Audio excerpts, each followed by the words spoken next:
बिस्मिल्लाहिर्रहमानिर्रहीम। आज जो मेरी प्रेजेंटेशन का टॉपिक है वो टारगेट प्रोटीन एंड डिग्रेडेशन। मतलब जो सेल के अंदर प्रोटीन होती है जो नॉन फंक्शनल होती है, या तो वो मिसफोल्डेड होती है या डैमेज्ड होती है, तो उसको कैसे टारगेट किया जाता है, उसकी कैसे डिग्रेडेशन होती है। दो तरह से उसको मतलब डिग्रेड किया जाता है। तो पहला जो टाइप है उसको बोलते हैं लाइसोसोमल डिग्रेडेशन।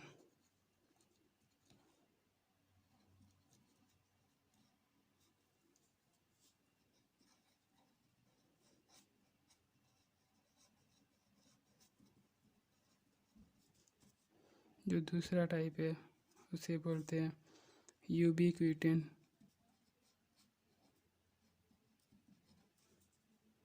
प्रोटियोसोमल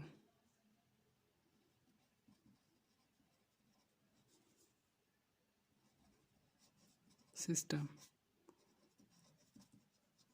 तो सबसे पहले हम लाइसोसोमल डिग्रेडेशन पढ़ते हैं।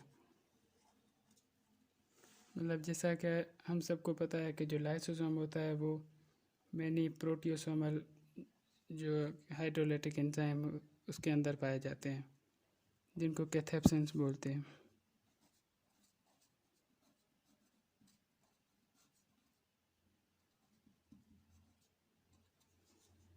लाइसोसोम का जो पीएच होती है वो अप्रॉक्सीमेटली 5 होती है। मतलब ये एसिडिक पीएच के अंदर काम करते हैं और ये ऑटोफेजी की तरह ऑटोफेजी में इसकी डिग्रेडेशन होती है।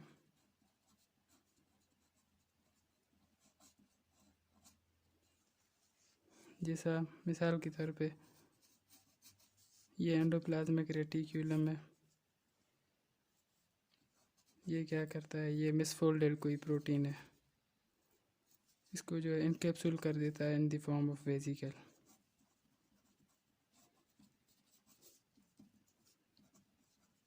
Vesicle form. ये एंडोसाइटोसिस के ज़रिए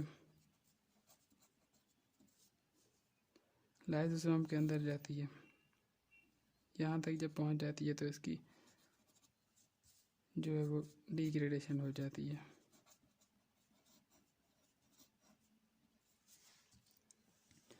अब यहाँ पर ये क्वेश्चन रेज होता है कि क्या सब मतलब कौन सी प्रोटीन की डिग्रेडेशन होती है।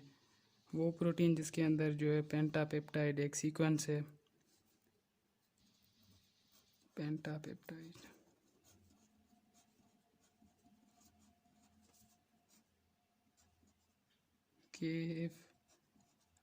KFERQ।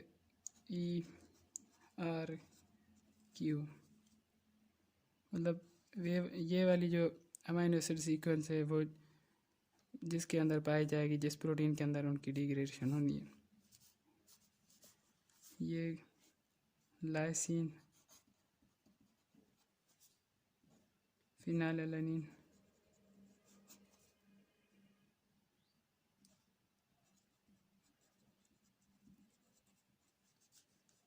ग्लूटामेट,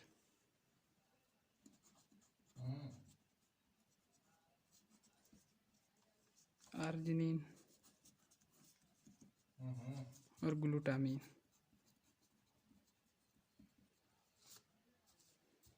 मतलब ये वाली सीक्वेंस, ये अमीनो एसिड की जो पेंटापेप्टाइड सीक्वेंस है, पेंटापेप्टाइड सीक्वेंस जिसके अंदर भी प्रोटीन के अंदर पाई जाएगी, उसको लाइसोसोम जो होता है वो सेंस करता है, देन उसकी डिग्रेडेशन करता है।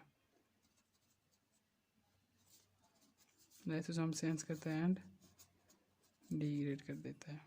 उसके बाद जो दूसरी टाइप है वो है यूबीक्विटिन प्रोटियोसोमल सिस्टम। यूबीक्विटिन प्रोटियोसोमल सिस्टम।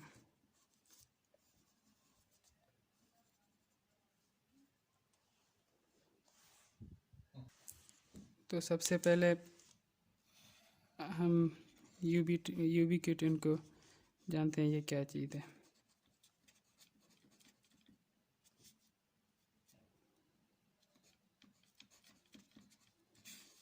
ये एक मतलब 76 अमीनो एसिड कंटेनिंग प्रोटीन है।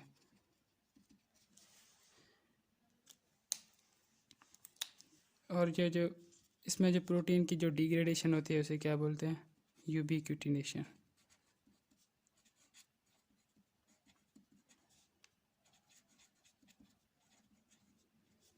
यूबिक्यूटिनेशन इसमें यह होता है कि जो यूबिक्यूटिन है इसका जो कार्बोक्सिलिक एंड होता है जिस पे ग्लाइसिन रेजिड्यू होता है वो अटैच हो जाता है जो टारगेट प्रोटीन होती है उसकी लाइसिन रेजिड्यू पे। मतलब यूबिक्यूटिन का जो carboxylic and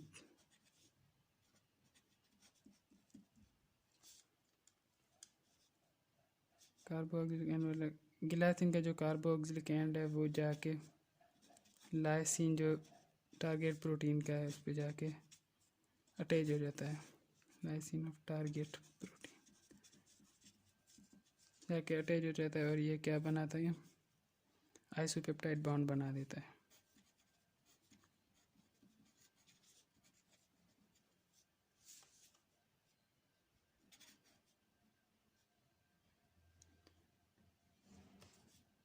by the hydrolysis of ATP. ये एटीपी को हाइड्रोलाइज करके जो यूबिक्यूटिन का जो ग्लाइसिन का जो कार्बोक्सिलिक एंड है वो जो टारगेट प्रोटीन का लाइसिन है उसके पास उसके साथ जाके अटैच होता है by the hydrolysis of ATP.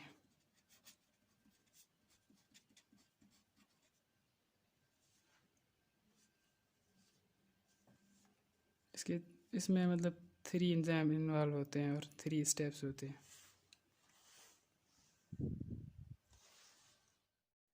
जो यूबिक्यूटिनेशन होती है उसमें 3 स्टेप्स होते हैं और 3 एंजाइम इन्वॉल्व होते हैं। तो जो सबसे पहला एंजाइम होता है उसे बोलते हैं यूबिक्यूटिन एक्टिवेटिंग एंजाइम।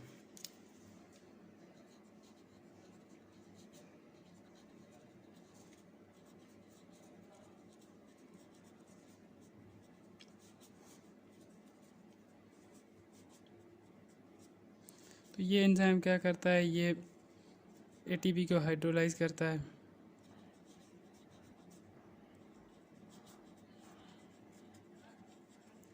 और जो यूबिक्यूटिन है उसे एक्टिव कर देता है। ये एटीपी को हाइड्रोलाइज करके यूबिक्यूटिन को एक्टिव कर देता है, वो जाके टारगेट प्रोटीन के साथ जाके बाइंड करता है। इसमें यह होता है कि जो यूबिक्यूटिन का कार्बोक्सिलिक एंड होता है वो बॉन्ड बनाता है एंजाइम के साथ, थायोस्टर बॉन्ड बनाता है।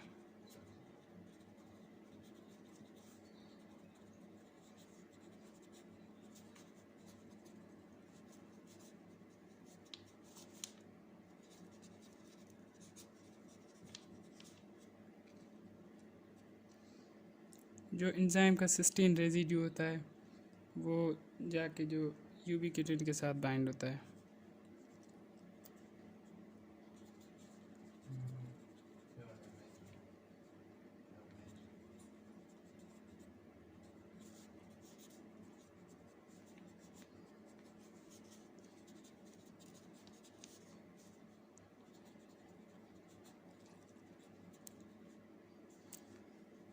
उसके बाद जो दूसरा एंजाइम है उसका नाम है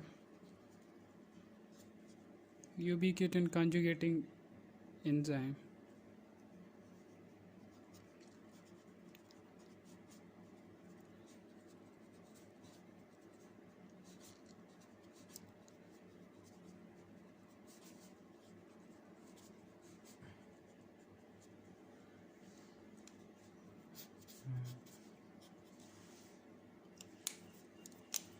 ये एंजाइम क्या करता है? जो यूबिक्यूटिन है उसको ट्रांसफ़र करता है E1 से E2 की तरफ।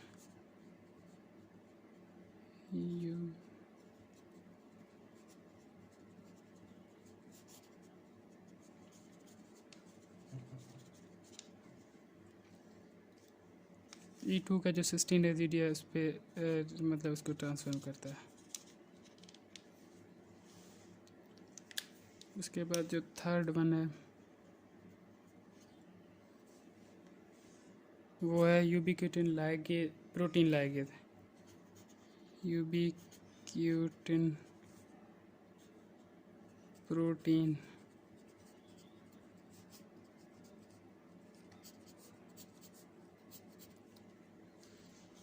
ये जो पहला यूबिक्यूटिन एक्टिवेटिंग एंजाइम, इसको E1 भी बोलते हैं, और इसको E2 और इसको E3।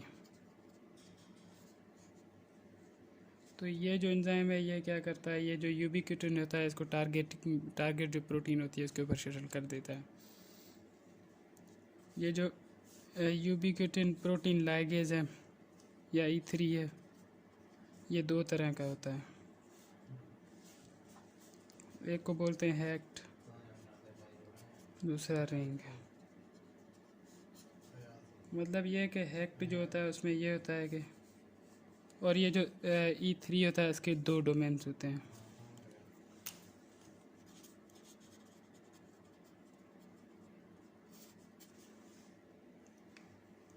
दो डोमेन्स, एक को बोलते हैं मिसफोल्डेड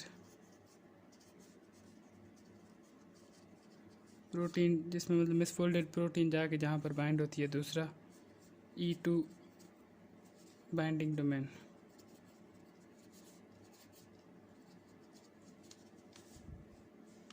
पहला होता है मिसफोल्डेड प्रोटीन बाइंडिंग डोमेन, दूसरा होता है E2 बाइंडिंग डोमेन। और इसके दो टाइप्स का होता है, एक को बोलते हैं हेक्ट, दूसरे को रिंग। हेक्ट में ये होता है कि ये मिसाल के तौर पे ये एंजाइम है E3, ये इसके दो डोमेन्स हैं, एक ये और एक ये। यहाँ पर जो है मतलब वो मिसफोल्डेड प्रोटीन होती है या डैमेज्ड, वो आके बाइंड करती है इस साइड पर। और यहाँ पर E2 और E2 पर क्या होता है, यूबिक्यूटिन जो होता है वो अटैच होता है। तो हेक्ट में ये होता है कि ये यूबिक्यूटिन जो होता है ये E2, ये यूबिक्यूटिन जो E2 से E3 के पास आता है, देन इस पे जाके टारगेट प्रोटीन पे बाइंड होता है।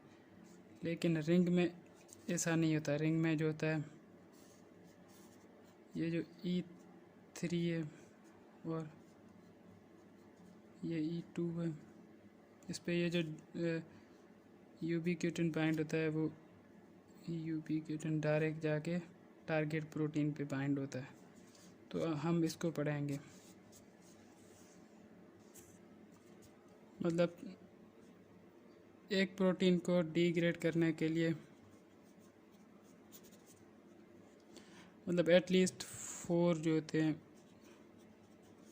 यूबिक्यूटिन चाहिए होते हैं, मतलब कम से कम 4 यूबिक्यूटिन, और इसमें मतलब 4 से ज़्यादा भी हो सकते हैं। तो अभी यहाँ पर ये क्वेश्चन रेज होता है कि मतलब जब ये प्रोटीन का जो लाइसिन रेजिड्यू होता है उस पर जाके ये इसका जो कार्बोक्सिलिक एंड है जो ग्लाइसिन वाला, वो जाके उधर बाइंड होता है। लेकिन जो यूबिक्यूटिन है वो दूसरे यूबिक्यूटिन के साथ कैसे जुड़ता है, तो ये जो मतलब एक यूबिक्यूटिन जो प्रोटीन के साथ अटैच होता है, ये मतलब मिसफोल्डेड प्रोटीन है, इसके साथ ये एक आके यूबिक्यूटिन लग गया। तो जब दूसरा आएगा तो दूसरा इसके जो 48 नंबर वाला जो लाइसिन रेजिड्यू है उस पर आके बाइंड होता है लाइसिन। इसी तरह इसकी चेन बनती है, एटलीस्ट 4 होंगे तभी इसकी डिग्रेडेशन होगी।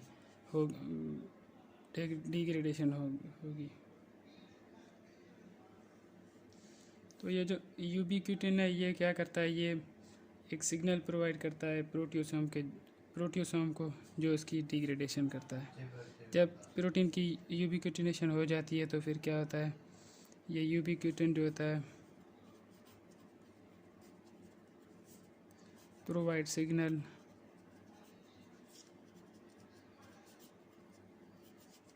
To proteasome for degradation.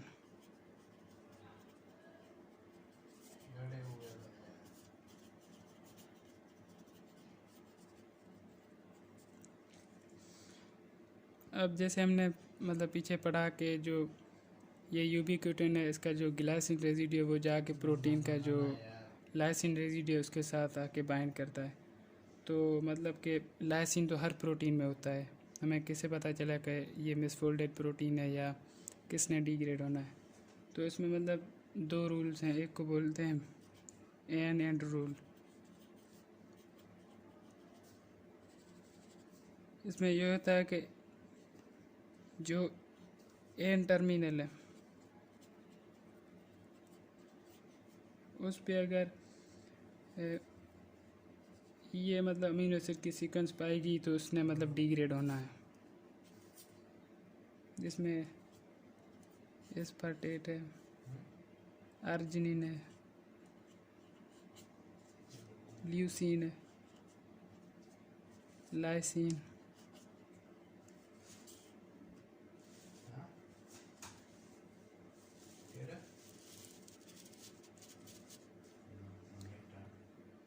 Lysine के बाद फिनाइलएलेनिन, मतलब जिसमें ये सीक्वेंस पाया गया है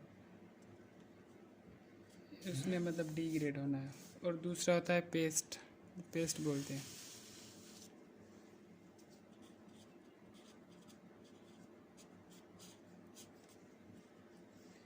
इसमें मतलब जो प्रोटीन रिच इन मतलब ये जो अमीनो एसिड हैं जिसमें है प्रोलीन,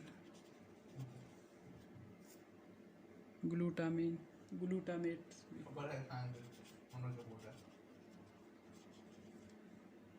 सीरिन एंड थ्रियोनिन।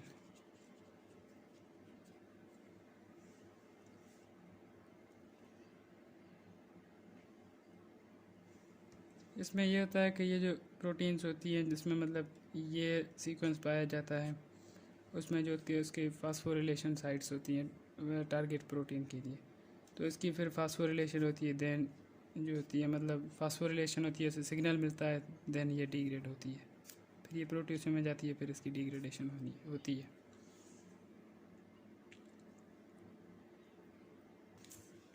इसमें इसकी मतलब यूबिक्विटिनेशन कैसे होती है और स्टेप्स कौन से हैं, और इसमें जो एंजाइम जैसे मैंने पीछे बताया वो सारे रिएक्शन में आई होप आपको समझ आ जाएंगे।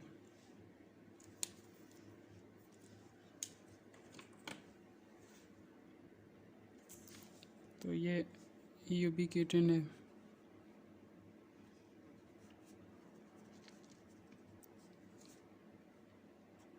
इसका जो कार्बोक्सिलिक साइड है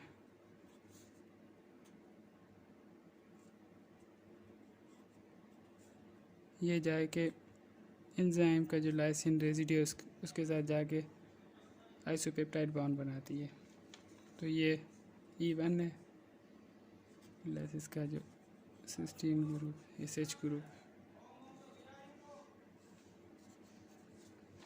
तो जैसे मैंने आपको बताया कि ये जो पहला एंजाइम होता है E1, तो ये E1 एंजाइम है, ये क्या करता है जैसे मैंने आपको पहले बताया ये ATP को यूटिलाइज करता है और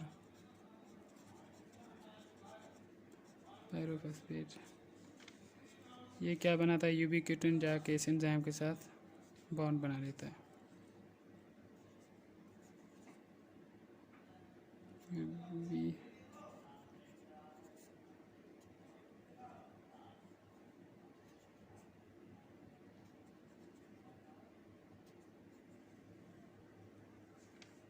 फिर जो दूसरा एंजाइम है वो क्या करता है, ये जो यूबिक्विटिन है उसको जो सेकंड एंजाइम है उसका जो सिस्टीन रेजिड्यू पे ट्रांसफ़र कर देता है।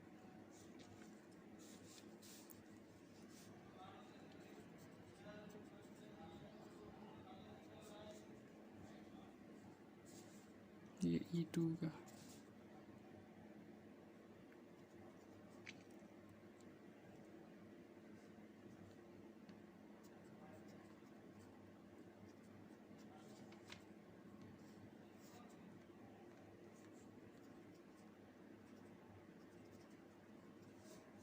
E2 जो E1 और SH है जो ये रिलीज़ हो जाता है, ये मतलब इसके साथ आके बॉन्ड बना लेता है E2 के साथ।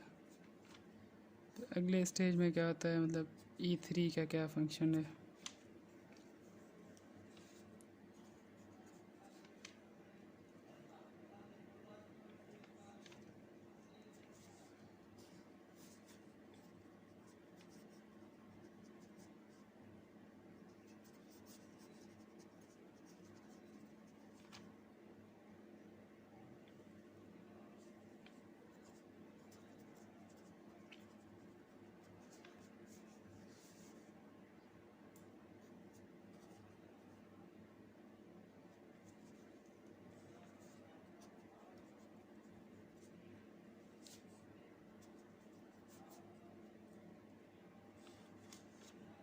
मतलब ये जो प्रोटीन जो मिसफोल्डेड प्रोटीन है, ये जो मिसफोल्डेड प्रोटीन है उसके लाइसिन रेसिड्यू पे जाके ये बॉन्ड बना लेता है। इस बॉन्ड को क्या बोलते हैं? आइसोपेप्टाइड।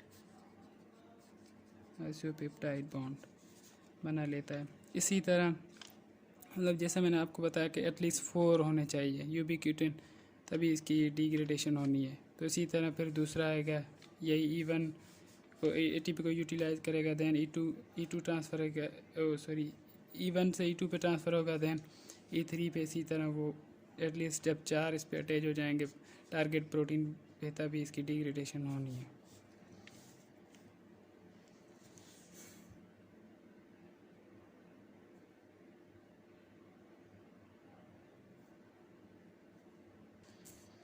जब मतलब इसकी यूबिक्यूटिनेशन हो जाती है तो फिर क्या होता है कि ये मतलब सिग्नल प्रोवाइड करता है प्रोट्यूसोम को, फिर उसमें क्या होता है? डिग्रेडेशन होती है। प्रोट्यूसोम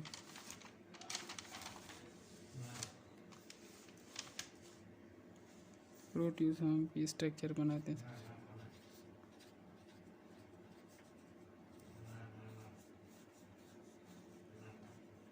कुछ इस तरह का। इसका ये 19S गैप होता है और ये बीच वाला 20S। ये जो एस है ये सेडिमेशन कोएफिशिएंट है, जैसे राइबोसोम में होता है।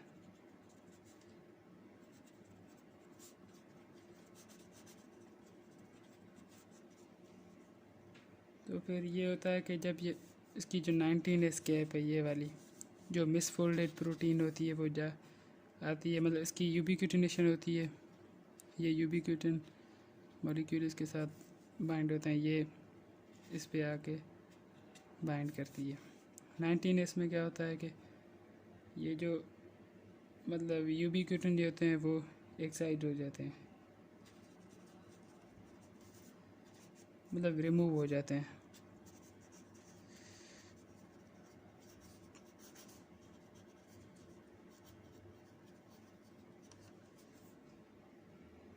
और ये जो मतलब इम्प्रॉपर होती है प्रोटीन, इम्प्रॉपर फोल्डेड होती है, वो अनफोल्ड हो जाती है। मतलब जैसे ये है, इसकी क्या हो जाती है? ये इस फॉर्म में कन्वर्ट हो जाती है। तो ये जब प्रोटीन इधर आती है तो ये इसमें ये यूबिक्यूटिन मॉलिक्यूल होते हैं, वो एक जगह पे जाके मतलब एक्साइज हो जाते हैं, रिमूव हो जाते हैं, और प्रोटीन जो होती है वो इस फॉर्म में आ जाती है, अनफोल्डेड फॉर्म में आ जाती है, और इसमें आती है। देन इसकी क्या होती है? डिग्रेडेशन होती है, यहाँ से डिग्रेड हो जाती है और स्मॉल अमीनो एसिड में मतलब कन्वर्ट हो जाती है, स्मॉल पेप्टाइड्स में। और एक बात याद रखिएगा कि जो इकोलाई होता है